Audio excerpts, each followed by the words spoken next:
Mesdames, Messieurs, bonjour. Bienvenue à ce 12e point de presse de l'année 2022. Aujourd'hui, Madame Alice Guiton, donc la directrice générale des relations internationales et de la stratégie, vous présentera les multiples acquis de la présidence française du Conseil de l'Union européenne pour le renforcement de l'Europe de la défense. Elle vous exposera également les points à retenir du sommet de l'OTAN qui s'est tenu à Madrid la semaine dernière.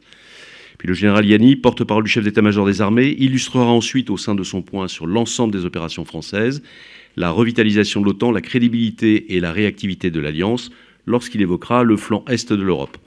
Et puis enfin, je ferai, pour montrer les fruits concrets de la loi de programmation militaire, un focus sur quelques matériels majeurs que vous pourrez voir à l'occasion du défilé du 14 juillet, avant d'évoquer brièvement les actualités du ministère et de vous communiquer l'agenda de M. Sébastien Lecornu, ministre des Armées. Madame la directrice générale, je vous cède la parole. Merci beaucoup, Général. Mesdames et messieurs les journalistes, c'est un plaisir tout particulier de venir devant vous pour vous présenter les acquis de cette présidence française du Conseil de l'Union européenne qui vient de s'achever.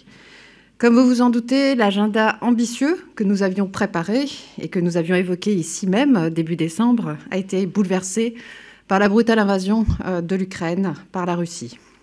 Dans ce contexte, nous avons choisi de tenir le cap, de mener à bien les travaux que nous avions prévus et de répondre à titre national et au nom de la présidence tournante du Conseil à la guerre en Ukraine.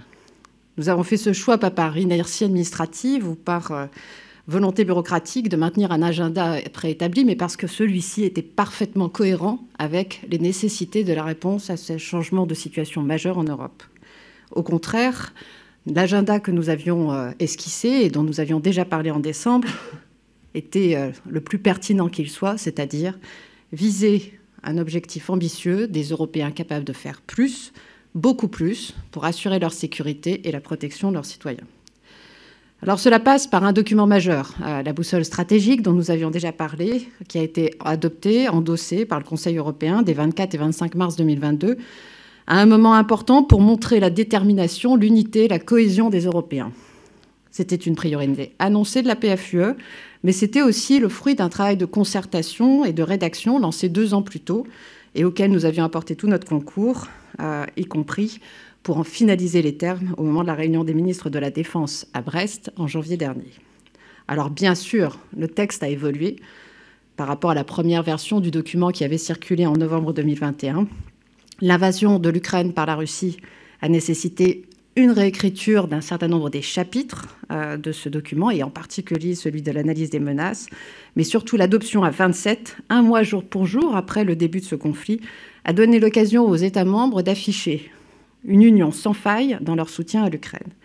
Nous avons également tiré toutes les conclusions du début de ce conflit en matière capacitaire, industrielle, notamment à la suite du sommet de Versailles. J'y reviendrai après. Alors, comme vous le savez, cette boussole est une véritable feuille de route, un premier livre blanc de la défense pour les Européens à l'horizon 2030. Sa mise en œuvre s'articule autour de 4 chapitres: agir, assurer la sécurité, investir et travailler en partenariat, qui contiennent 47 mesures. Dans le détail, mais je n'y reviendrai évidemment pas dans ce niveau de granularité. Quelques idées fortes cependant. Quels sont les points majeurs ? Tout d'abord, l'idée d'une capacité de déploiement rapide, adossée à des processus de décision plus flexibles, plus réactifs et plus adaptés aux besoins des partenaires. Deuxièmement, des missions PSDC rénovées pour permettre des coopérations structurelles, là aussi, plus en soutien des besoins de souveraineté de nos partenaires et des modalités d'action indispensables. Enfin, un investissement fort de l'ensemble des États membres pour garantir un accès sûr aux domaines stratégiques contestés, l'espace, le cyber, la haute mer, et dans ces domaines, des délivrables tels que le lancement de la présence maritime coordonnée dans l'océan Indien, le lancement d'une stratégie spatiale avec un événement majeur qui s'est tenu à Toulouse, l'exercice Astérix, le 4 mars dernier, et puis la prise en compte aussi, au-delà de ces enjeux d'accès aux espaces contestés qui mettent en jeu le respect du droit international, une prise en compte transparente et objective du fait que nous avons des lacunes capacitaires qui nécessitent des réponses urgentes. Les dépenses de défense, y compris avec le réveil post-guerre en Ukraine, vont s'accroître significativement dans les années prochaines. Et avant de mentionner les travaux qui nous attendent, je tiens à rappeler que les chefs d'État et de gouvernement qui se sont réunis à Versailles début mars avant même l'adoption de la boussole stratégique, ont demandé à la Commission européenne et à l'Agence européenne de défense de proposer des solutions de court et de moyen terme pour soutenir et renforcer la base industrielle, technologique et de défense européenne. Nous avons également obtenu pendant cette présidence la création d'un hub en charge de l'innovation de défense au sein même de l'Agence européenne de défense. L'innovation prend sa place pour éviter tout risque d'un déclassement technologique européen.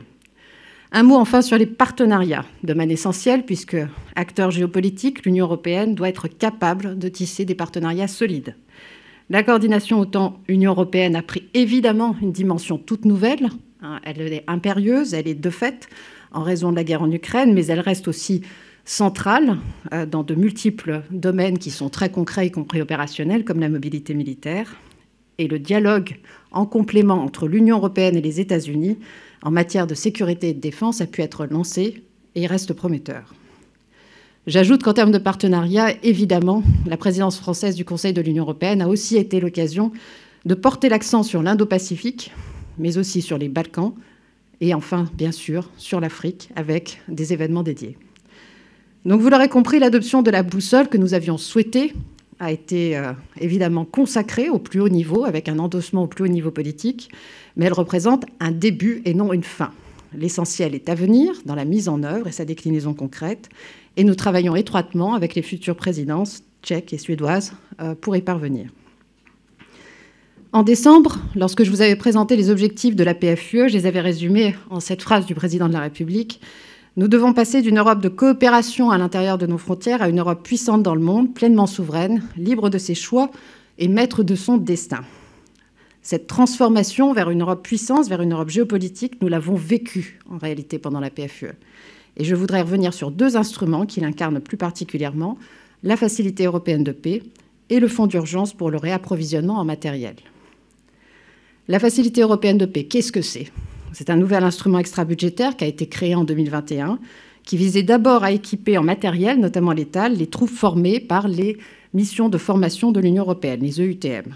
Elle a été mobilisée par les États membres à hauteur de 2 milliards d'euros pour fournir aujourd'hui des armes à l'Ukraine. Et cet usage de la FEP est remarquable à deux titres. D'abord, parce que c'était un outil qui était conçu autour de la gestion de crise. Il s'agissait au départ de pouvoir équiper les troupes formées par les EUTM, par exemple en Afrique ou dans les Balkans.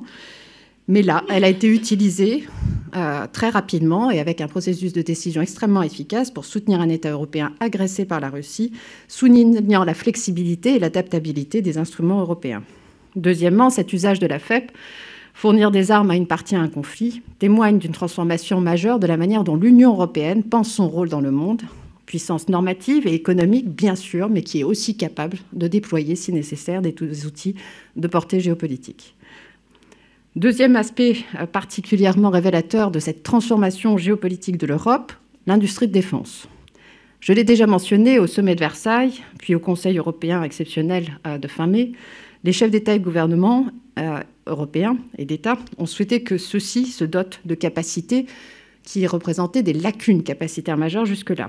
Et c'est sur leur demande que la Commission a proposé de créer 2 nouveaux instruments européens d'incitation à l'acquisition conjointe. D'abord, un plan d'urgence pour réapprovisionner les stocks de matériel avec un soutien du budget de l'Union européenne à hauteur de 500 millions d'euros proposé sur 2022-2024.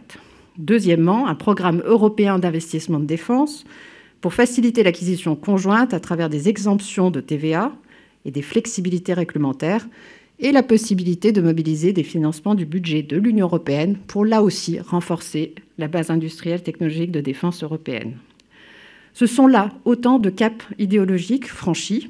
C'est un changement de mentalité qui est à l'œuvre, c'est un engagement majeur qui se dessine, car pour la première fois, des financements européens pourront aider l'acquisition de capacités de défense allant bien au-delà de ce qui était prévu dans le Fonds européen de défense initialement. Toutes ces actions portées pendant notre présidence française de l'Union européenne témoignent bien d'un dynamisme européen et d'un réveil stratégique européen que nous appelions de nos vœux, mais il est aussi évidemment bâti en cohérence avec nos alliances, et en particulier avec cette alliance majeure pour la France qu'est l'OTAN. Les alliés, pendant cette même période, ont su également renforcer leur cohésion et démontrer leur crédibilité et leur réactivité tout au long de ces derniers trimestres, et il y a encore quelques jours, lors du sommet de l'OTAN, qui a vu l'adoption d'un nouveau concept stratégique. On a vu cette unité, cette coopération entre l'OTAN et l'Union européenne se manifester tout particulièrement et de manière immédiate lorsque le secrétaire général de l'OTAN, président du Conseil de l'Europe et puis la présidence de la Commission européenne ont pu s'exprimer presque dès le lendemain de la guerre en Ukraine pour passer des messages communs. Alors, la crédibilité, évidemment, de l'OTAN, elle est rendue nécessaire car l'histoire montre que dissuader la Russie est redevenu, bien sûr, une nécessité. C'était déjà le cas. Cela faisait partie des projets qui permettaient de transformer l'Alliance. À présent, c'est devenu un agenda écrit avec comme mot-clé esprit de solidarité et de responsabilité pour nous, la France, qui a activement soutenu ses alliés, en particulier en déployant en Roumanie de nouvelles contributions, en quelques jours seulement, à l'appel de sa cœur. Deuxièmement, responsabilité aussi, car l'OTAN a su jouer son rôle de cohésion et de réassurance sans aller au point de co-belligérance et en laissant notamment aux alliés le soin d'apporter leur soutien à l'Ukraine à titre bilatéral, sans implication directe de l'OTAN pour ne pas nourrir la crise. Durant toute cette période, l'Union européenne et l'OTAN ont agi de concert, selon leurs responsabilités, leurs compétences respectives, et il nous revient maintenant de confirmer cette dynamique en trouvant les bonnes articulations concrètes, de manière aussi à incarner un lien transatlantique équilibré, rénové et dynamique. La transformation de l'Union européenne et de l'OTAN se lie aussi à travers des changements plus récents, que sont ceux de la levée de l'opt-out sur la politique de sécurité et de défense commune par le Danemark, ou par, évidemment, l'adhésion recherchée et l'invitation adressée à la Suède et à la Finlande pour l'OTAN. Donc une page se tourne pour la France à la fin de cette présidence, mais c'est un tout nouveau chapitre que nous allons écrire à présent, puisque les Européens, dès les prochains mois, les prochaines semaines, vont devoir démontrer leur capacité à tenir dans la durée les engagements pris, à les matérialiser. Et il est évident que l'on regarde sur les pourtours de l'Europe à 360 degrés dans tous les domaines, terrestres, air, mer, espace, cyber, mais aussi informationnel, hybride. Bien entendu, notre impulsion sera poursuivie. Et je conclus en disant qu'il était important pour nous de faire en sorte que l'ensemble de cet agenda soit porté aussi au plus près de la jeunesse. La Fabrique Défense qui s'est tenue les 28 et 30 janvier dernier était là pour l'illustrer. Elle a permis de toucher un large public de jeunes européens, français, pour qui l'écosystème de défense et l'Union européenne, dans sa capacité à protéger les citoyens, doit être devenu plus accessible. Merci. Merci, Madame la Directrice Générale. Je sais votre agenda très contraint. Avez-vous un peu de temps pour répondre à quelques questions? Je vous en prie, on va commencer par les questions dans la salle. Oui, bonjour, Nicolas Barotte du Figaro. Une question sur les acquisitions, les programmes que vous avez mentionnés. Vous avez des exemples déjà à nous donner de matériel qui ont bénéficié de ces programmes? Merci. Ok. Il y a une autre question, je vais prendre les deux en même temps. Madame, bonjour, Christophe Villon pour le magazine Airfan et Défense Expert. Première petite question, face aux dépenses massives annoncées par le gouvernement hier, comment la France peut-elle maintenir donc le niveau de ses dépenses militaires? Et deuxième petite question liée à la précédente, lors du sommet de l'OTAN, il y a quand même certains pays membres de l'Alliance qui ont depuis de nombreuses années baissé de manière drastique leurs dépenses militaires. Comment la France peut-elle, entre guillemets, les contraindre à être au moins à 2% de leur PIB, alors que, selon clair, chaque pays a aussi son budget propre, par rapport à son pouvoir régalien. Merci. Merci beaucoup. Deux questions qui sont d'actualité brûlante, puisque pour ce qui est des acquisitions conjointes, nous accélérons en réalité les procédures qui ont permis, dans le cadre de la CSP, de la politique de structurée permanente, coopération structurée permanente, mais aussi du Fonds européen de défense, d'accélérer ceux de ces projets qui visent des lacunes capacitaires les plus importantes. Deuxièmement, le fonds d'urgence vient d'être établi et évidemment le règlement qui est en cours d'adoption doit nous permettre, dans un travail qui a déjà été amorcé entre la Direction générale de l'armement et ses homologues de pays partenaires, la présentation de premiers projets qui permettront de viser très concrètement les besoins de recomplètement des stocks, qu'il s'agisse de munitions, qu'il s'agisse de missiles, qu'il s'agisse de toutes ces capacités qui aujourd'hui jouent un rôle clé, non seulement pour les forces armées ukrainiennes se défendre, mais bien évidemment qui font partie de l'éventail capacitaire indispensable pour la France. Deuxièmement, s'agissant des dépenses militaires, des budgets de défense, je pense qu'il faut commencer par rappeler que la guerre a évidemment rappelé à tous les citoyens européens que la défense est importante, elle est essentielle. Et à ce titre, des décisions majeures ont été prises par nos partenaires, notamment l'Allemagne, en annonçant effectivement un fonds exceptionnel de 100 milliards. Mais aussi, on a vu des engagements individuels de plusieurs des États membres de l'Union européenne, de plusieurs alliés, à tenir les trajectoires vers les 2%, voire à les dépasser dans des délais plus courts. Donc ces efforts résultent à la fois d'un engagement qui a été pris déjà au sommet du Pays de Galles pour les promesses d'investissement de défense au titre du partage du fardeau, cet objectif des 2% du PIB, mais aussi de 20% pour les investissements de défense, qui est au moins aussi essentiel. Ces objectifs seront révisés à l'OTAN avec des travaux qui vont commencer dès l'année prochaine et aboutiront en 2024. Et au niveau de l'Union européenne, ces efforts peuvent s'asseoir sur le fait qu'une incitation à pérenniser ces engagements pour permettre des acquisitions qui vont dans le sens du renforcement de la BITDE, de la base industrielle et technologique de défense européenne, sont en place. Donc, comme vous l'avez souligné, les trajectoires ne permettront pas forcément de résorber du jour au lendemain un défaut d'investissement en matière de défense au niveau de l'ensemble de nos partenaires sur les années passées, et notamment depuis 2008. Mais il s'agit bien de pérenniser les décisions qui sont prises aujourd'hui et de les acter de manière à ce qu'elles répondent à tous les problèmes structurels que nous avions déjà identifiés en lançant la CSP, en lançant le Fonds européen de défense, le PEDID, pour aller plus loin et beaucoup plus vite. Enfin, je me permets d'ajouter, compte tenu de votre question, toute l'importance aujourd'hui du travail que nous menons pour essayer de permettre à nos industries d'être capables d'augmenter les rythmes de cadence de production. Et évidemment, des commandes à plusieurs permettront de créer des passages d'échelle nécessaires pour transformer cette capacité. Y a-t-il une autre question dans la salle? Pas de question en audio. Merci. Madame la directrice générale, merci beaucoup. Je vous remercie, Général. Nous passons maintenant au point sur les opérations et je cède la parole au général Yanni, porte-parole du chef d'état-major des armées. Merci mon général. On va commencer par la partie, donc comme d'habitude je vais faire une partie Afrique et une partie Europe. Tu peux passer la suivante. Donc je vais commencer par vous faire un point sur la force Barkhane qui poursuit la réarticulation de ses unités hors du territoire malien, en bon ordre, en sécurité et en liaison avec l'ensemble de ses partenaires, tout en poursuivant la lutte contre les groupes armés terroristes.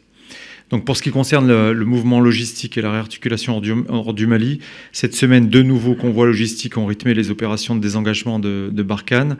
Un premier convoi du 27 juin au 2 juillet, composé d'une 30aine de véhicules militaires et de 70 véhicules civils, a permis d'évacuer du matériel entre Gao et la BAP de Niamey. Un second convoi de la même taille, du 1er au 5 juillet, a permis également d'évacuer du matériel. Au total, c'est 150 containers qui ont été acheminés vers Niamey au cours des derniers jours.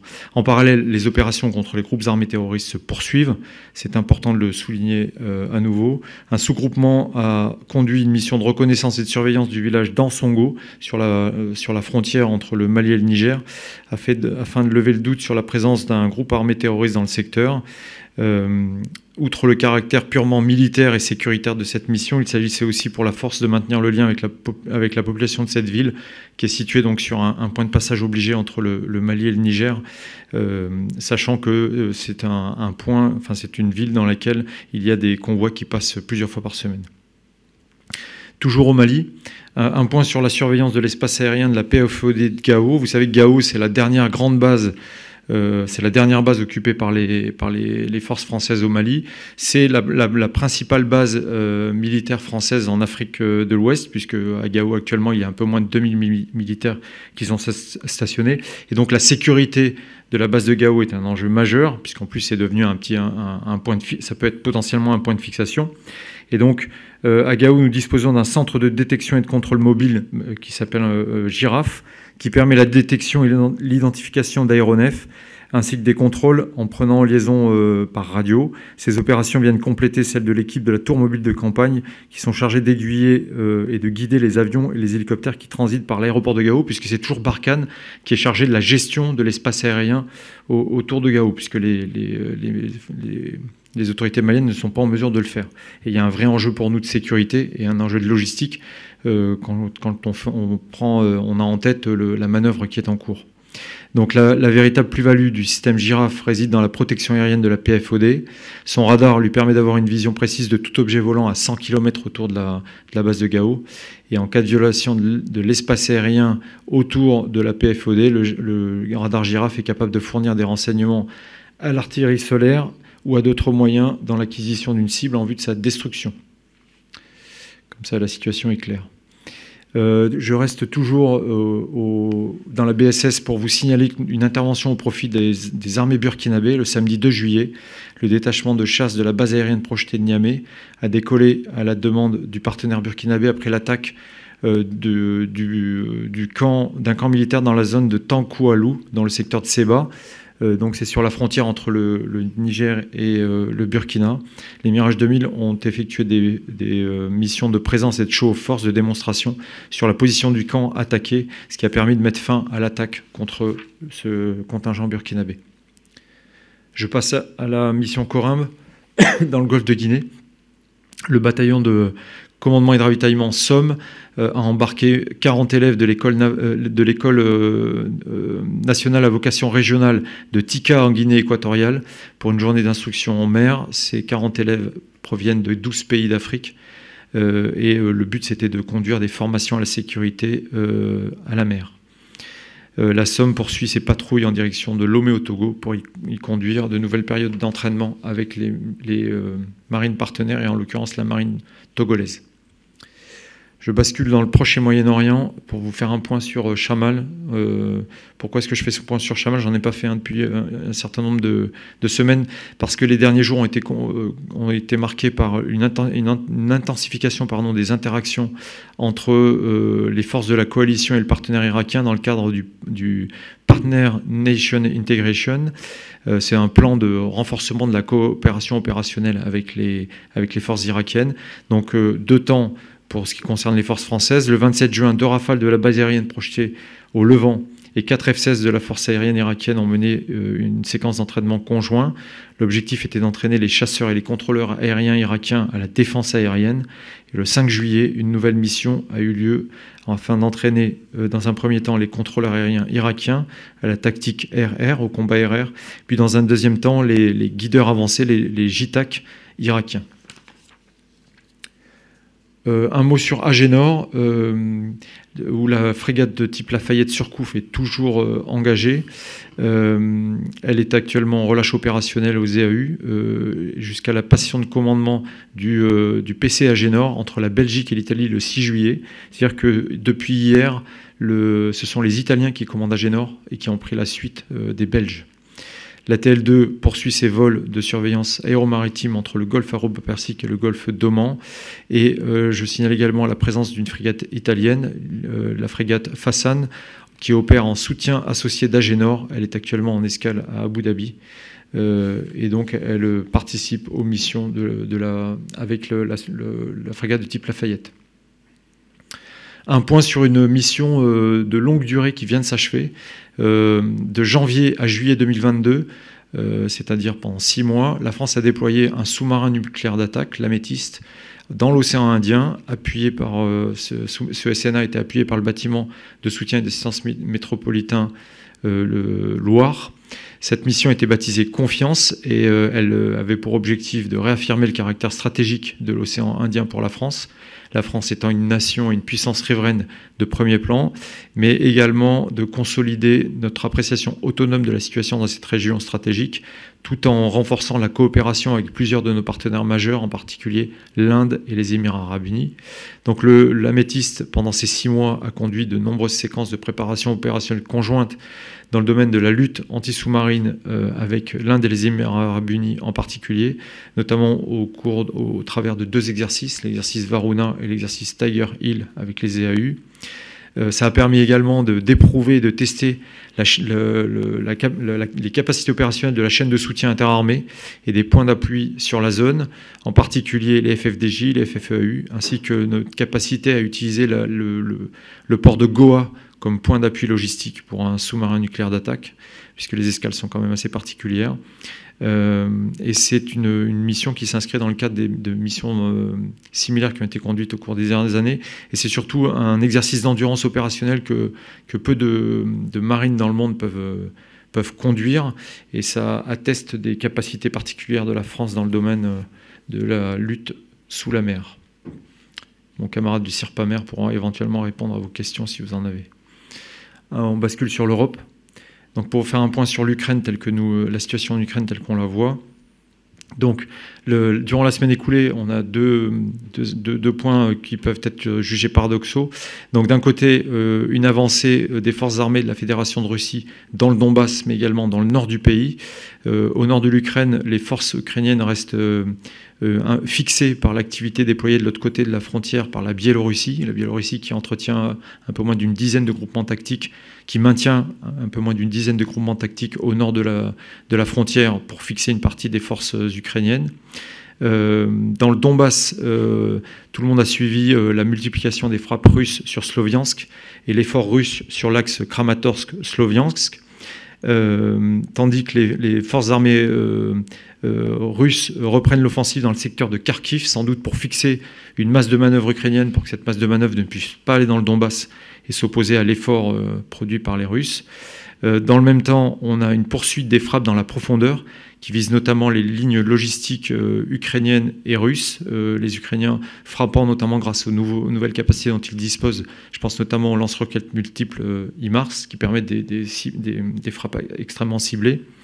Et tout ça pendant que dans le sud du pays, les forces armées ukrainiennes sont parvenues à mener des offensives au niveau local.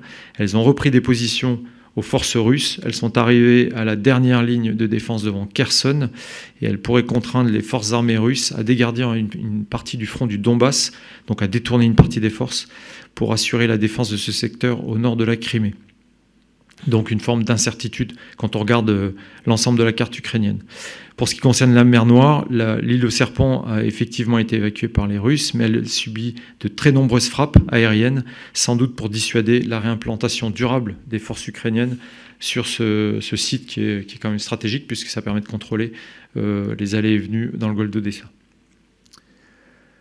Au Liban, l'opération d'Amman, juste pour vous dire que le chef d'état-major de la FINUL français a changé. Le général de brigade et lui succède au général de division Hubert Gomard qui a tenu cette fonction pendant 13 mois. Je reviens sur la partie purement européenne, sur le continent européen. Comme ça a été dit précédemment, la France prend toute sa part dans les différentes missions de l'OTAN dans le cadre du renforcement de la posture de l'Alliance, posture dissuasive et défensive sur le flanc oriental du continent européen. Donc la FREMM Languedoc a appareillé le 1er juillet de La Valette à Malte. Elle a rejoint la Méditerranée centrale et intégré le Carrier Strat Group numéro 8, c'est-à-dire le groupe aéronaval constitué autour du porte-avions américain Harry Truman. C'est un peu la réponse du détachement d'une frégate américaine autour de notre Gagne pendant au printemps 2022. Donc cette intégration illustre le haut degré de coopération et d'interopérabilité que la Marine nationale entretient avec l'US Navy, qui bénéficie dans le cadre de ce déploiement à l'ensemble de l'Alliance Atlantique. Pour ce qui concerne la Méditerranée centrale et la Méditerranée orientale, poursuite des missions de surveillance maritime de l'ATL2. Depuis le 9 juin, nous avons un ATL2 qui est déployé sur la base aérienne de Chania en Crète, depuis laquelle il est régulièrement engagé pour des missions de surveillance maritime en Méditerranée et dans les eaux territoriales bulgares et roumaines, alternativement sous commandement national ou de l'OTAN. Et vous constaterez sur la carte que cela veut dire que nous opérons des missions de surveillance aérienne au-dessus de la mer Noire, mais toujours au-dessus des eaux territoriales roumaines et bulgares. Un nouveau vol de surveillance est conduit ce jour au-dessus de ces eaux territoriales sous commandement de l'OTAN pour contribuer à la sécurisation de la navigation dans cette zone et notamment par la recherche des mines dérivantes. Pour ce qui concerne l'Atlantique Nord, la FREMM Bretagne poursuit son déploiement. Elle a bénéficié d'une relâche opérationnelle du 27 juin au 1er juillet. Elle embarque un hélicoptère Caïman Marine. Elle poursuit sa patrouille en Atlantique Nord dans le cadre de la mission Narval. Elle est placée sous le contrôle opérationnel de Séclante à Brest, en soutien associé de l'opération de réassurance OTAN Buy and Shield. Donc c'est une contribution supplémentaire de la France aux missions de l'OTAN, et elle remplit une mission de connaissance et d'anticipation dans cette zone particulièrement stratégique.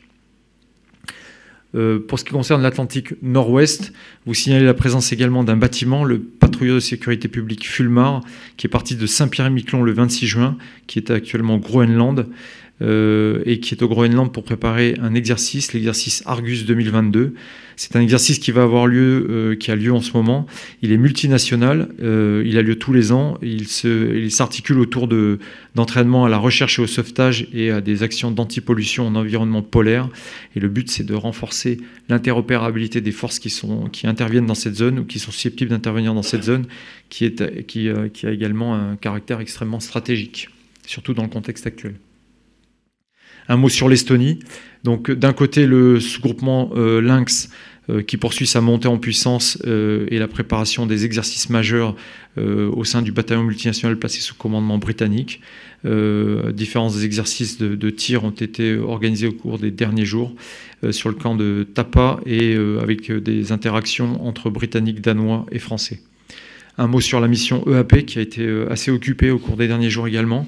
Elle se poursuit sur la base aérienne d'Amari. Elle est renforcée par des entraînements interalliés hebdomadaires avec l'Espagne et la République tchèque. Et elle vient de conduire deux coup sur coup, dans la journée du 5 juillet, deux déclenchements d'alerte réelle avec des Mirage 2000-5 qui ont décollé pour identifier et raccompagner un TU-214, puis 5 Su-27 russes en mer Baltique qui évoluaient juste en marge, aux limites de l'espace aérien estonien. Et donc les deux déclenchements en alerte réelle ont permis de montrer la réactivité de la mission et de raccompagner ce qui est une forme de signalement stratégique vis-à-vis de la Russie. Les Mirage 2000-5 Estonie ont également participé à des missions de surveillance et de défense aérienne en Pologne le 1er et le 3 juillet. Un mot justement sur les missions au-dessus de la Pologne et au-dessus de la Roumanie, les missions EVA, Enhanced Vigilance Activities, avec 2 missions de défense et de surveillance aérienne réalisées par les Rafales de l'armée de l'air qui sont partis de France au-dessus de la Pologne, 6 missions de ravitaillement au profit de nos avions, mais également au profit d'avions de l'OTAN, et une mission de détection et de contrôle au-dessus de la Roumanie. Pour ce qui concerne la mission Aigle, du 28 juin au 8 juillet, une séquence de préparation opérationnelle a eu lieu entre les militaires français du BGFP, du Battle Group Forward Presence, et les chasseurs alpins roumains autour de thématiques liées au combat en zone urbaine. En parallèle, la construction du camp de Chinku, qui va accueillir 1000 hommes, se poursuit, et l'arrivée du sous-groupement néerlandais est toujours prévue pour la fin du mois de juillet ou le début du mois d'août. Voilà ce qui conclut le point de situation. Je suis prêt à répondre à d'éventuelles questions. Oui, j'aurais 3 petites questions. Les 2 premières sur la mer Noire. Est-ce que le retrait russe de l'île aux Serpents s'est accompagné d'un redéploiement des bâtiments russes dans cette zone près d'Odessa? Et sur les missions de la TL2, est-ce que ça préfigure quelque chose, une opération pour ouvrir les routes vers le port? Et est-ce que c'est le principal moyen vecteur de l'OTAN pour localiser les mines dérivantes? Et 3e question, sur le SNA, sur l'Améthyste, vous pouvez donner des précisions? Ça a duré 6 mois cette mission pour un équipage. Vous pouvez un peu nous raconter? Merci. Alors, sur la mer Noire, au niveau de l'activité maritime russe, il n'y a pas d'intensification de l'activité maritime russe. Au contraire, on a même l'impression qu'il y a une forme de baisse de l'activité opérationnelle. Le problème, comme je le soulignais, c'est que si les chasseurs russes bombardent l'île aux Serpents, les Ukrainiens vont avoir du mal à s'y réinstaller. Sur la partie ATL2, j'ai bien précisé que c'était au-dessus des eaux territoriales roumaines et bulgares. Il n'y a pas actuellement de plan supplémentaire pour faire autre chose. En fait, ce qui est important de noter, c'est qu'il y a des pays membres de l'OTAN qui sont nations riveraines de la mer Noire et qui donc ont de facto des capacités de surveillance ou des capacités d'intervention dans leurs eaux territoriales, par exemple la Roumanie et la Bulgarie. Et donc il y a déjà une présence de l'OTAN permanente. Et à ce stade, il n'y a pas d'opération prévue en particulier pour rouvrir des routes ou pour sécuriser des zones en particulier. On parle vraiment de missions de surveillance que je qualifierais de classiques, même si le contexte fait qu'elles ne sont pas tout à fait classiques. Sur l'améthyste, je propose que le capitaine de vaisseau Lavaux vous fasse un petit point. Donc, la mission de l'améthyste a été coupée notamment par une relève d'équipage à mi-mission. Donc c'est une manœuvre qui n'est pas simple puisque elle exige une activité organique de prise en main du sous-marin par le nouvel équipage. Donc qui est désormais quelque chose de maîtrisé puisque ça avait déjà été fait par le passé et puis notamment pendant la mission précédente du sous-marin nucléaire d'attaque. Ensuite, je ne rentrerai pas sur le détail de la mission qui a été conduite par le sous-marin, mais cette mission a permis d'exploiter pleinement les capacités du SNA en termes de recueil d'informations. Ce qu'a évoqué le général Yanni, c'est-à-dire appréciation autonome de situation, dans l'océan Indien comme en Méditerranée, sur le retour. Ouais, mon général, merci. 2 questions sur la mission Aigle.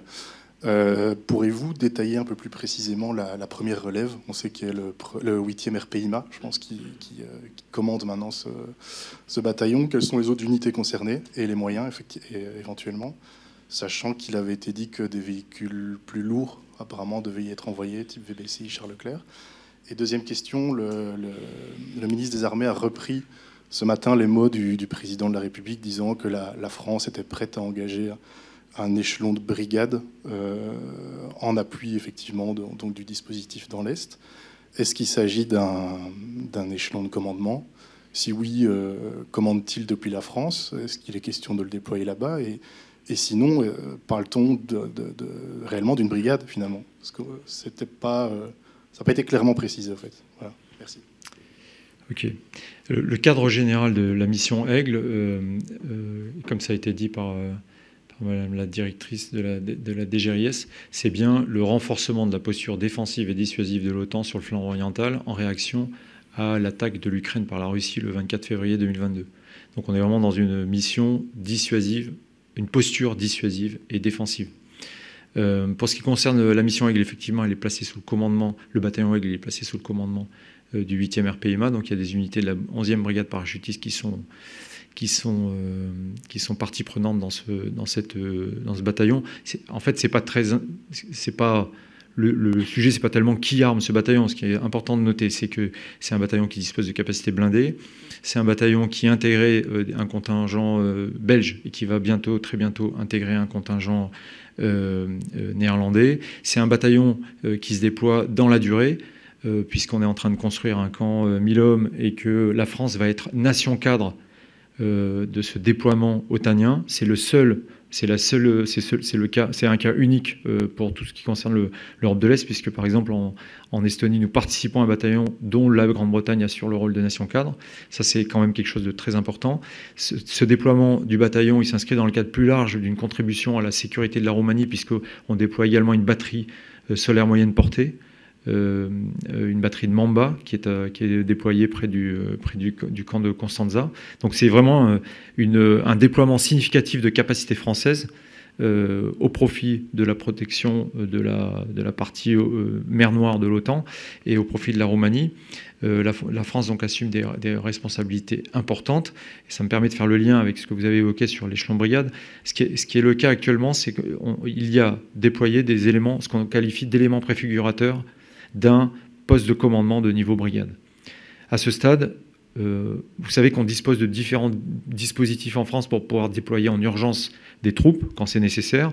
Le bataillon Aigle, il correspondait au bataillon d'alerte de la NATO Response Force, de la force de réaction rapide de l'OTAN, qui était assurée par la France. Donc en fait, l'idée, c'est de se mettre en position de pouvoir renforcer jusqu'à un échelon brigade, c'est-à-dire qu'on va parler de plusieurs milliers d'hommes, de pouvoir renforcer sur court préavis le dispositif de l'OTAN si la situation géostratégique ou géopolitique le justifie. Il n'est pas envisagé à ce stade de déployer en permanence une brigade, parce qu'il y a un sujet de soutenabilité, un sujet de signalement, il y a un sujet de capacité d'accueil, mais on se met en position de pouvoir le faire si c'est nécessaire. Et je précise que c'est ce qui est fait par la France en Roumanie, mais c'est ce qui est aussi réfléchi et préparé par d'autres pays ailleurs sur le flanc est de l'Europe. Je ne sais pas si j'ai répondu à votre question. Bonjour, Xavier Vasseur, Naval News. Dans un entretien aux Parisiens, le ministre des Armées a mentionné qu'un transfert de missiles antinavires Exo-7 était éventuellement à l'étude. Est-ce que vous pouvez apporter des précisions sur ce point? Et j'ai 2 questions pour le commandant Lavaux. Est-ce que le BSAM Loire a accompagné l'améthyste sur l'entièreté du déploiement, comme ce fut le cas pour la mission Émeraude? Et est-ce que ça devient systématique? Et est-ce que c'est lié à l'âge des SNA type Ruby? Ou est-ce que ça sera également le cas pour les SNA type Barracuda? Et quand et par quoi devrait être remplacé le patrouilleur Fulmar? Alors, je vais être très rapide. Je n'ai pas de commentaire à faire sur ce qu'a dit le ministre. Oui, comme lors des précédents déploiements, donc effectivement un BSAM, donc un bâtiment de soutien et d'assistance métropole a accompagné le SNA. Il n'a pas accompagné sur la totalité du déplacement, puisque vous avez pu suivre que le BSAM avait accompagné la mission Jeanne d'Arc quand elle a fait route vers La Réunion. Voilà, donc à un moment, le sous-marin était entre guillemets livré à lui-même, mais c'est pas un impératif. On ne va pas considérer que la présence d'un BSAM illustre systématiquement la présence d'un sous-marin nucléaire d'attaque. L'équipage de la Loire a été relevé également à Goa? Non.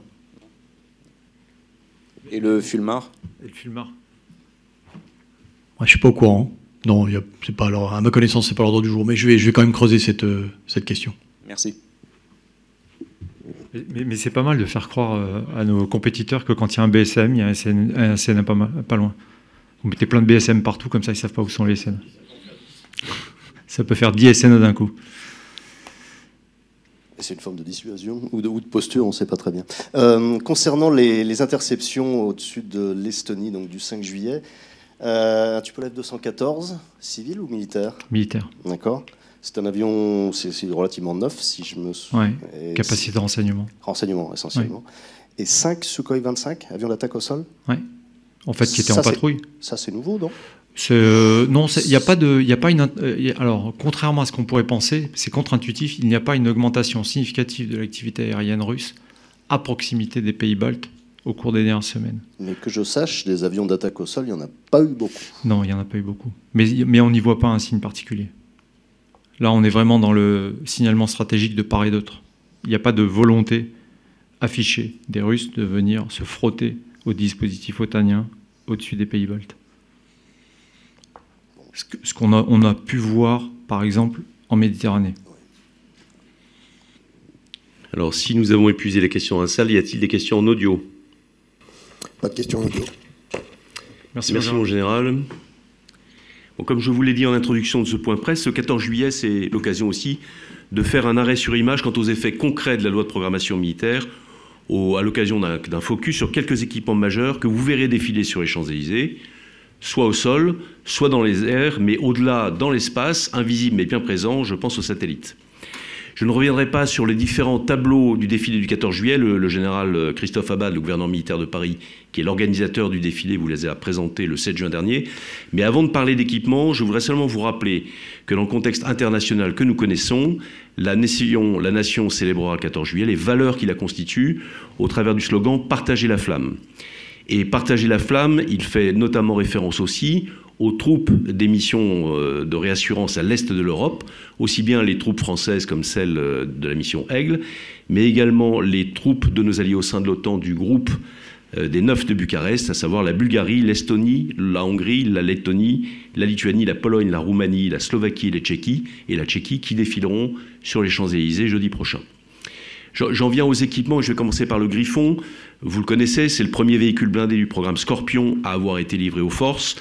Le programme Scorpion, il vise à améliorer la protection, la mobilité et surtout la connectivité entre les différents véhicules et les différentes troupes de l'armée de terre engagées au sol. Premier blindé à avoir été livré, logiquement, le Griffon a également été le premier déployé en opération extérieure, en l'occurrence au Mali, depuis octobre 2021. Les Griffons ont notamment accompagné la projection de plusieurs compagnies du 3e régiment d'infanterie de marine, régiment qui sera mis à l'honneur au défilé, au même titre que toute la composante des troupes de marine dont nous célébrons cette année le 400e anniversaire. Les atouts du Griffon par rapport aux véhicules de l'avant blindé qu'il remplace progressivement ce sont d'abord sa maniabilité et sa mobilité. Ces caractéristiques, elles permettent aux unités qui l'utilisent, par exemple, de se déplacer avec rapidité hors des pistes, afin, par exemple, d'éviter de potentiels engins explosifs improvisés ou non. L'autre plus-value majeure, si ce n'est la plus-value majeure au-delà de la protection et de la mobilité, c'est le système d'information du combat Scorpion, le SICES, dont dispose le Scorpion, ainsi que tous les véhicules du programme Scorpion. Il contribue à fluidifier la manœuvre en opération. Le SICES, il permet en effet pour la première fois d'avoir un groupement tactique entièrement numérisé sur un système d'information unique du chef de corps au chef de groupe. Il favorise ainsi la compréhension de la situation tactique, la conduite des opérations, mais également la coordination des unités. Dans le cadre de la loi de programmation militaire, 373 Griffons ont déjà été livrés à l'armée de terre depuis 2019, et je vous rappelle que la cible pour 2030 est de 1872 véhicules. Mais avec le Griffon, vous verrez aussi défiler pour la première fois jeudi prochain le Jaguar. Avec le Griffon et le système d'information du combat Scorpion, le Jaguar constitue l'épine dorsale des nouvelles capacités de combat collaboratifs et infovolarisés de l'armée de terre. C'est un engin blindé de reconnaissance et de combat.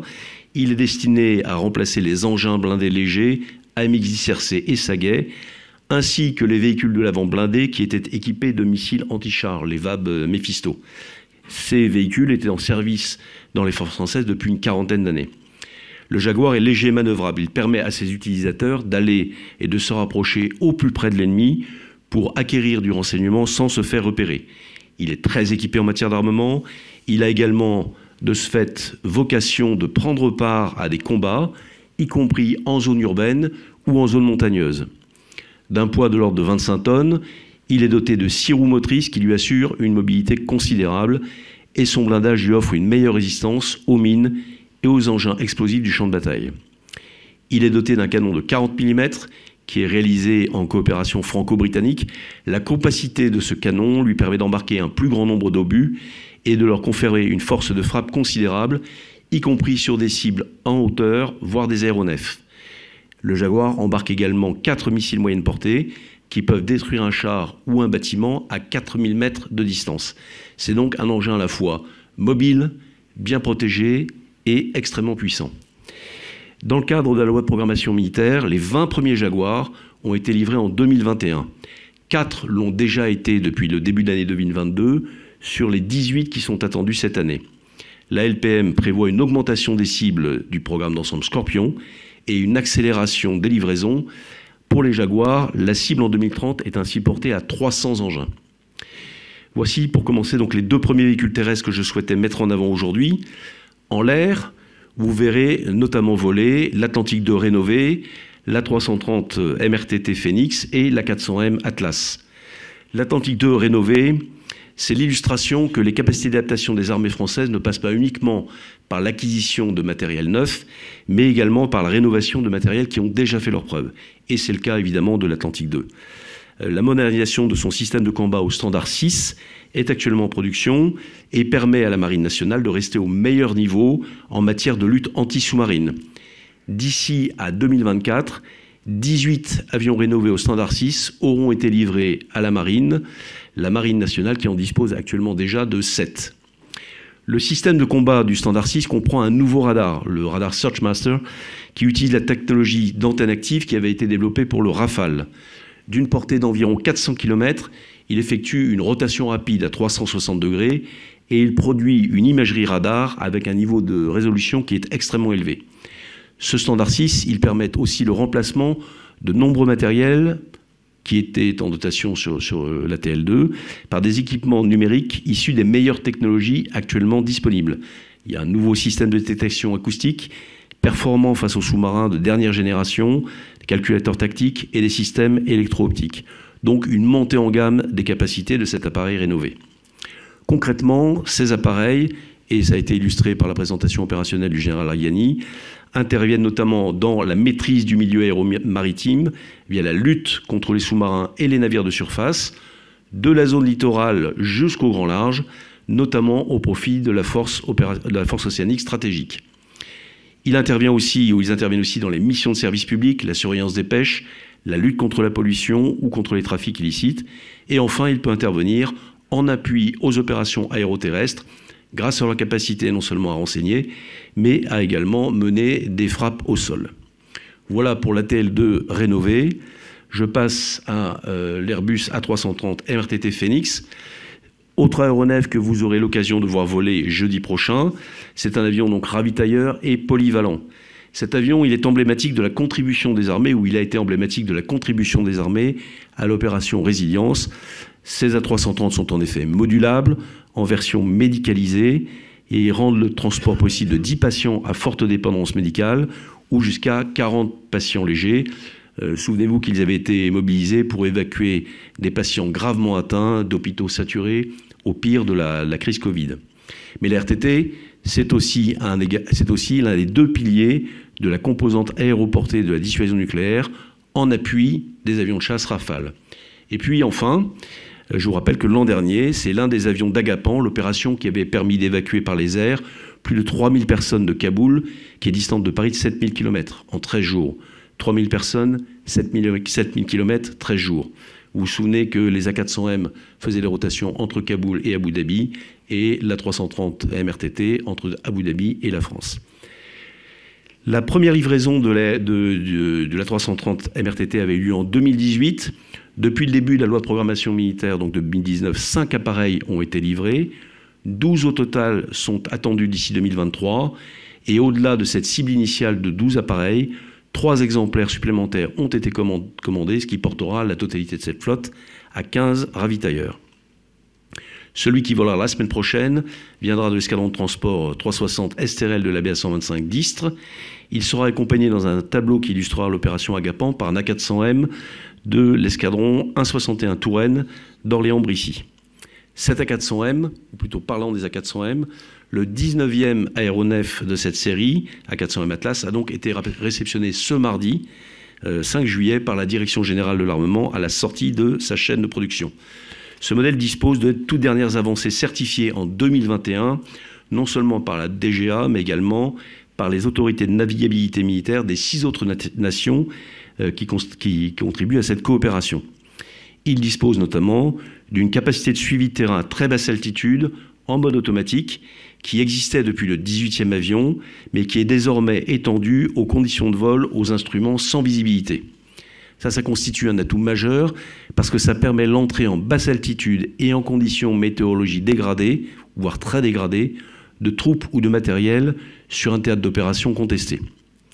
Cet aéronef a également reçu par la suite d'autoprotection au dernier standard. Cette suite d'autoprotection au dernier standard, elle permet un meilleur engagement tactique dans les missions d'aérolargage de matériel, de parachutistes ou encore de posée d'assaut sur tout type de terrain, y compris à l'issue d'une phase de pénétration en vol à basse altitude, en tout temps, de jour comme de nuit. Et enfin, les capacités d'aérolargage de l'appareil ont été étendues.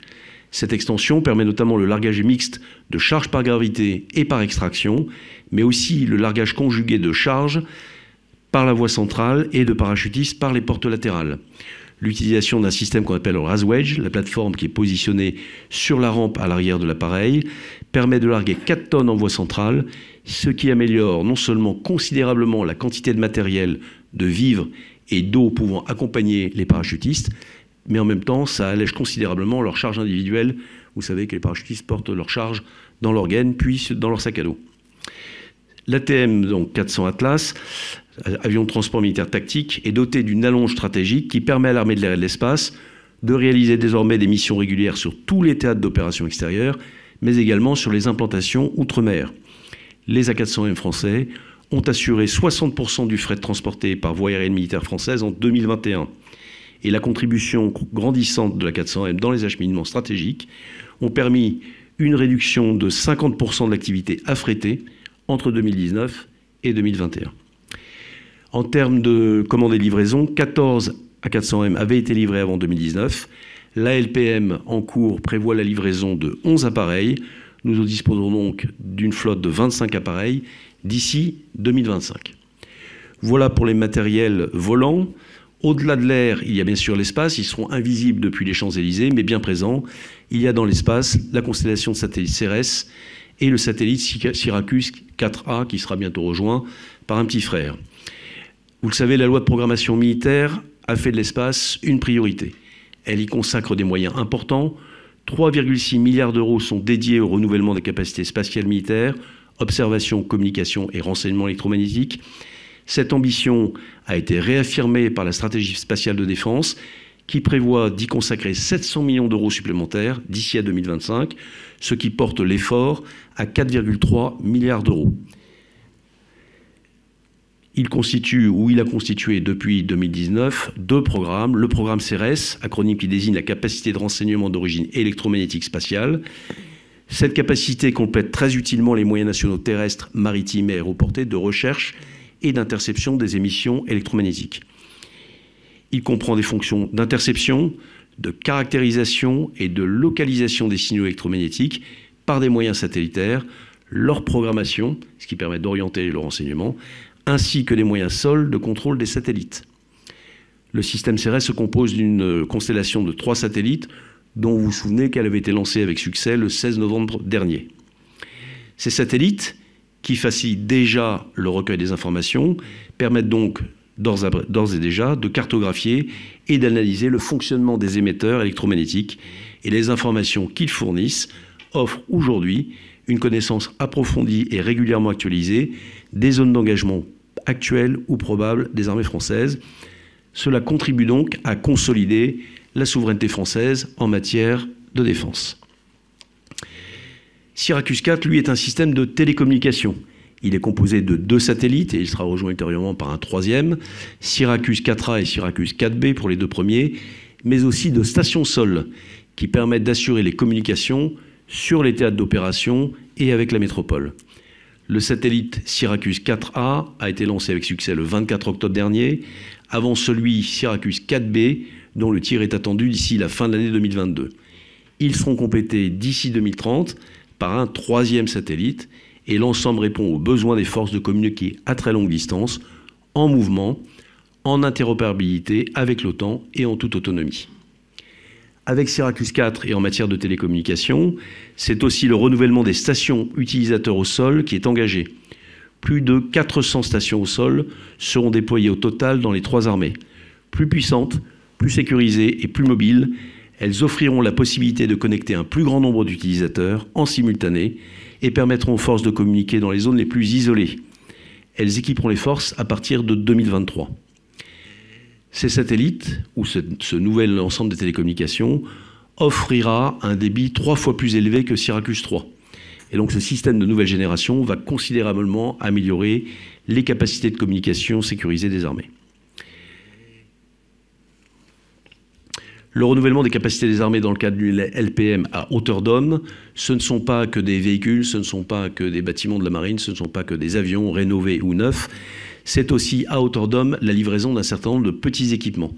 Et je pense au treillis camouflé avec le bariolage multi-environnement qui vous a été présenté ici même il y a quelques semaines, mais également les casques F3 et les fusils d'assaut HK416 dont je vais dire un mot. Les casques F3 sont des équipements de protection. 85% des casques qui devaient être livrés aux forces ont déjà été distribués, soit 21 000 sur 25 000. Ils répondent à la volonté d'acquérir des équipements conformes aux objectifs de protection du combattant fixés par la LPM. Les rails de fonction qui sont installés sur ces casques sont reliés par un arceau et permettent la fixation d'accessoires et de petits matériels tactiques. Et parmi ces petits matériels tactiques, il y a notamment des jumelles de vision nocturne, autres petits équipements perçus par les forces grâce aux efforts qui ont été permis par la loi de programmation militaire. Dans le même contexte, le fusil d'assaut HK416, qui remplace le FAMAS, a été conçu comme un véritable système d'armes évolutif et susceptible d'être doté des nouvelles capacités techniques actuelles ou à venir. Ses atouts sont sa précision et sa robustesse, sa facilité d'emploi et sa fiabilité, son excellente durée de vie ou encore son autonomie accrue. 2000 fusils, dont 1000 le 7 mars dernier, ont d'ores et déjà été livrés sur les 12 000 qui sont attendus en 2022. La moitié de la cible du programme vient d'être franchie, avec un total de 59 340 armes pour être précis, livrées sur 94 000 attendus d'ici 2025, et une cible dont vous vous rappelez qu'elle est de 117 000 d'ici 2028. Voici pour les fruits concrets de la loi de programmation militaire, au travers des équipements et sur laquelle j'ai souhaité faire un focus aujourd'hui. Je vais passer, à moins qu'il n'y ait questions On va laisser la place aux questions d'abord. Est-ce qu'il y a des questions dans la salle? Vous êtes tous des spécialistes, donc vous connaissez tout ça par cœur. Et je passe donc aux actualités. Pardon, il y a peut-être des questions en audio? Non, pas de questions en audio. Merci. Donc je passe aux actualités du ministère des Armées. Je vais le faire de façon assez brève, en parlant d'abord de la répétition générale du défilé aérien. Vous savez que dans le cadre de la préparation du défilé aérien, il y a plusieurs répétitions. Une première répétition générale a eu lieu vendredi dernier sur la base d'Orléans-Brécy. Et la piste de la base d'Orléans constituait ou représentait l'axe des Champs-Élysées. Elle donnait aux pilotes l'occasion de s'entraîner en situation très proche de la réalité. L'ultime phase de répétition aérienne aura lieu le 11 juillet, cette fois-ci en réel dans l'axe des Champs-Élysées. Elle sera menée par les leaders de chaque patrouille d'avions et d'hélicoptères qui seront accompagnés de leur ailier numéro 2. Elle se déroulera sous le contrôle du poste de commandement, de conduite et de coordination Étoile, qui sera installé au sommet de l'Arc de Triomphe. Deux choses, si la météo n'est pas favorable, cet entraînement peut être reporté au 12 ou au 13 juillet. Et si vous êtes intéressé pour assister depuis le poste de commandement tactique de l'Étoile à ce défilé, vous pouvez bien sûr contacter le CIRPAER. Je vous signale dans le domaine capacitaire la signature d'une déclaration commune pour les 20 ans de l'OCAR. L'OCAR, vous le savez, c'est l'organisation conjointe de coopération en matière d'armement. Cette organisation, elle assure la maîtrise d'ouvrage déléguée de la majorité des programmes que la France partage avec ses partenaires européens, notamment l'avion de transport A400M, on l'a évoqué tout à l'heure, l'hélicoptère Tigre ou encore, dans le domaine maritime, les frégates multimissions. L'OCAR compte aujourd'hui 6 États membres, la France, l'Allemagne, l'Italie, le Royaume-Uni, la Belgique et l'Espagne. Elle en assure la présidence du Conseil de surveillance pour 2022. Alors ce 5 juillet, nous avons célébré ce mardi donc les 20 ans de la ratification par les parlements des pays membres de la Convention de Farnborough qui avait posé les bases juridiques de cet OCAR. À cette occasion, une déclaration commune a été signée par les ministres des États membres. Elle met en avant le rôle primordial de l'OCAR dans le renforcement de la base industrielle et de technologie de défense européenne. Elle invite également à simplifier le recours à l'OCAR et à faciliter l'intégration des nouveaux pays participants au nouveau programme, tout particulièrement ceux qui bénéficient de subventions du Fonds européen de défense à laquelle la directrice générale de la DGRIS faisait allusion tout à l'heure. Dans le même cadre, la priorité accordée au réarmement européen est l'une des grandes avancées de la présidence française de l'Union européenne. Cela a été dit, qui s'est terminé le 30 juin, donc je ne vais pas rentrer dans les détails. Mais je veux juste préciser que dans ce domaine, la mise en exergue de la préférence européenne, au travers de cette mise en exergue, les institutions européennes cherchent désormais à orienter les dépenses militaires selon une stratégie commune, pour partie définie par la boussole stratégique, et qui est également plus rentable sur le plan économique. Toujours dans le domaine capacitaire, j'en avais déjà parlé le 22 juin, après le baptême, mais cette fois-ci dans le domaine maritime, après le baptême du premier remorqueur d'intervention, d'assistance et de sauvetage nouvelle génération, l'Abeille Normandie, qui avait eu lieu le 23 juin à Boulogne-sur-Mer, a eu lieu le 1er juillet, celui de son sister ship à Toulon, son port base. Ces deux remorqueurs, donc l'Abeille Normandie et l'Abeille Méditerranée, viennent respectivement remplacer l'Abeille Languedoc et l'Abeille Flandre. Dans le cadre d'une convention d'affrètement avec la Marine nationale, la société Abeille Internationale doit garantir la disponibilité de ces remorqueurs au profit du préfet maritime. Je l'avais déjà dit, ce sont des bâtiments hauturiers robustes, plus puissants, plus capables que leurs prédécesseurs. Ils sont capables d'intervenir 24 heures sur 24 et 7 jours sur 7, même par mer formée, afin de remorquer des navires en détresse jusqu'à l'abri le plus proche. Sous le contrôle du opérationnel du préfet maritime, ces unités viennent compléter la palette des moyens de l'action de l'État en mer.